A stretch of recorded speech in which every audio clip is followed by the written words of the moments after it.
انسان جب بھی اللہ پہ بھروسہ کرنے کی کوشش کرتا ہے، اللہ پر اعتبار کرتا ہے، یقین کرتا ہے، توکل کرتا ہے اور یہ کہتا ہے کہ اللہ خیر کرے گا، اللہ میری مدد کرے گا، اللہ میری رہنمائی فرمائے گا، تو شیطان فوری طور پر اس کے دل کے اندر وسوسہ، وہم، شک ڈالتا ہے کہ نہیں ایسا نہیں ہوگا، تم کچھ خود بھی کرو، تم ادھر بھی جاؤ، تم یہ بھی کرو، تم وہ بھی کرو، تم اپنا بدلہ خود لو، یہ ایسا نہیں کام چلتا۔ تو وہ اللہ کے بارے میں توکل اور بھروسہ جو ہے نا اس کو توڑتا ہے۔ تو اگر آپ چاہتے ہیں کہ آپ کا اللہ کے ساتھ ایسا رابطہ ہو جائے، ایسا توکل ہو جائے، ایسا بھروسہ ہو جائے جو شیطان جتنی مرضی کوشش کر لے اللہ کے ساتھ آپ کا توکل، بھروسہ اور تعلق کو نہ توڑ سکے، تو حدیث کے اندر ایک دعا ہے،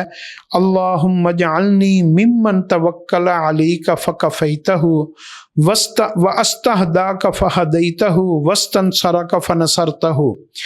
اے اللہ مجھے ان لوگوں میں شامل فرما دیجئے جنہوں نے آپ کے اوپر بھروسہ کیا، توکل کیا، اور آپ نے ہمیشہ ان کے توکل اور بھروسے کے اوپر ان کی مدد کی اور ان کی جو ہے نا مسئلے کو حل کیا۔ وَأَسْتَهْدَيْكَ فَهَدَيْتَهُ، اور جن لوگوں نے آپ سے ہدایت مانگی اور آپ نے ان کو ہدایت دی، وَاسْتَنْصَرَكَ فَنَصَرْتَهُ، اور جنہوں نے آپ سے مدد مانگی آپ نے ان کی مدد کی۔ تو یہ اللہ کی غیرت کو جگانے والی بات ہوتی ہے کہ یا اللہ جب بھی کوئی انسان آپ سے سوال کرتا ہے آپ اس کے سوال کو پورا کرتے ہیں، جب بھی کوئی مدد مانگتا ہے آپ اس کے مدد کو فرماتے ہیں، اور جب کوئی آپ سے ہدایت مانگتا ہے آپ اس کو ہدایت عطا فرماتے ہیں۔